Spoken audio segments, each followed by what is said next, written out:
નસવાડીથી કાલેડિયા જતા મુખ્ય માર્ગ ઉપર છેલ્લા 6 માસથી ગટરનું ગંદુ પાણી રોડ ઉપર વહેતા સ્થાનિક લોકો ભારે પરેશાનીનો સામનો કરી રહ્યા છે। નસવાડી મુખ્ય માર્ગ ઉપર સતત ગંદુ પાણી વહેતા રોડ ઉપર લીલ જામીને રસ્તો જોખમી બન્યો છે।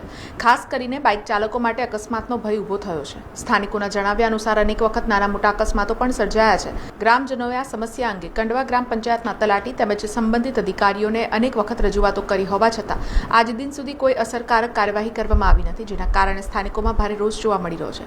સ્થાનિક લોકોની માંગ છે કે તાત્કાલિક ગટર લાઇનનું સમસ્યાનું નિરાકરણ લાવી રોડ ઉપર વહેતું ગંદુ પાણી બંધ કરવામાં આવે તેમજ માર્ગની સફાઈ અને મરામત કરવામાં આવે, જેથી અકસ્માતની શક્યતાઓ અટકે અને લોકોને રાહત મળે।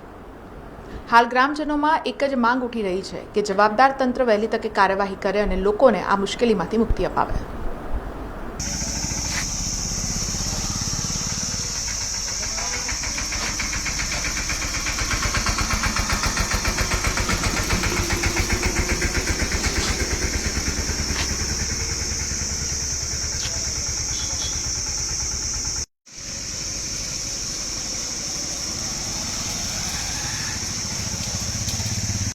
સાહેબ, અહીંયા 24 કલાક પાણી ઢોળાય છે ને રોડની સમસ્યા છે। કેટલા માણસો આવીને અહીં પડે છે ને અકસ્માત થાય, કેટલાક લોકોની ગાડીઓનું નુકસાન બી થયું છે ને સાહેબ કાયમ જ ગંદકીનું જેવું સામ્રાજ્ય રહેલું છે। કેટલા સમયથી છે આ કમસે કમ 6 મહિનાથી 8 મહિનાથી આવું ચાલે છે। રજૂઆત કરી તમે કોઈને? કેટલાક જણને રજૂઆત કરેલી પણ આજ દિવસ તક કોઈ જોવા જ આવતું નહીં સાહેબ।